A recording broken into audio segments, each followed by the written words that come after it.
Colts fire coach Chuck Pagano after 4-12. Indianapolis, App. First, Chuck Pagano lost Andrew Luck. Then the Indianapolis Colts started losing games. And now it has cost him a job. 6 years after convincing Jim Irsay he could lead the Colts to a Super Bowl, and 2 years after convincing the team owner to give him a surprise contract extension, Pagano was fired Sunday less than 2 hours after the Colts beat Houston 22-13 in their season finale. The win ended a 6-game losing streak but couldn't cloak the fact Indy missed the playoffs 3 consecutive years, the first time that's happened since a 7-year drought from 1988-94, or finished with its first losing record in 6 years. Chuck Pagano provided Colts fans with many exciting wins and memories as head coach of the Colts, team owner Jim Irsay said in the statement. Throughout his tenure in Indianapolis, he impacted the lives of the players he coached, those who he worked with in the organization and Colts fans across the globe. Chuck's first season was one of the more inspirational stories in NFL history as he courageously battled and overcame leukemia. As a result, his Chuck Strong Foundation has raised millions for cancer research. We are thankful for Chuck's contributions to our franchise and community, and we wish him, Tina and the entire Pagano family nothing but the best moving forward. It was the worst kept secret in town. Almost from the moment the Colts, 4-12, were eliminated from playoff contention, speculation ramped up about Pagano's ouster being only a matter of time. Even Pagano hinted at the move Wednesday when he referred to Sunday's game as the last rodeo. And before his post-game meeting with Irsay, Pagano sounded more resigned to his fate than he did either of the last 2 years when his job status also was tenuous. "Call me crazy, but I'm a believer to the core. You know, I don't know what tomorrow brings. I don't know what the next hour brings," Pagano said. "But I do know I'm very grateful to Jim Irsay and to the Irsay family. His unwavering commitment is second to none in football, and he's given us everything we needed to be successful. And I'm very grateful for the opportunity he gave me." Pagano wasn't entirely at fault for this season's results. The early successes and steady decline during Pagano's tenure coincided perfectly tandem with Luck's health. When Luck started every game during his first 3 seasons, the Colts won 11 games each year, reached the playoffs 3 times and advanced one step deeper in the postseason each year. When the injuries struck, Indy crashed.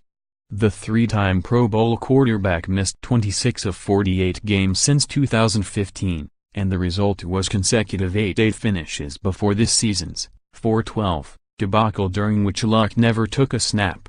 But to an owner who has grown accustomed to playing games deep into January, Luck's absence wasn't enough of a reason to give Pagano yet another chance, especially after essentially putting Pagano on notice last January that he expected a playoff appearance after firing general manager Ryan Grigson.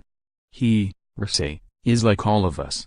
He wants to win, Pagano said in October after the Colts were shut out for the first time since 1993. It wasn't just the playoff absences. Fans became increasingly disgruntled with a long-promised defensive turnaround that never happened, a series of questionable play calls, and persistent penalties. As the 2017 season wore on, the shrinking home crowds became a gauge of fan sentiment. But there were plenty of good moments, too. The 57-year-old Colorado native presided over one of the greatest single-season turnarounds in league history in 2012, turning a 2-14 team that was supposed to be the NFL's worst into an instant playoff contender while waging a courageous public battle against leukemia. When Pagano missed 12 games to undergo chemotherapy, the tag-team coaching tandem of Pagano and offensive coordinator Bruce Arians delivered a 9-game improvement before losing to eventual world champion Baltimore in the wild-card round. Arians was voted AP Coach of the Year. Pagano went on to win AFC South titles in 2013 and 2014 and led Indy to the AFC title game following the 2014 season. He finished with a solid record of 56-46. 3-3 in the postseason. For the most part, Indy dominated inside the division, going 25-11 while setting an NFL record with 16 straight wins over division foes. But the rest of the league exposed Indy's flaws and Pagano's teams lost 22 times by at least 2 touchdowns. The unraveling began in 2015 when many thought the Colts could make a Super Bowl run and Luck first got hurt. 40-year-old backup quarterback Matt Hasselbeck filled in admirably for Luck, who missed 9 games with injuries.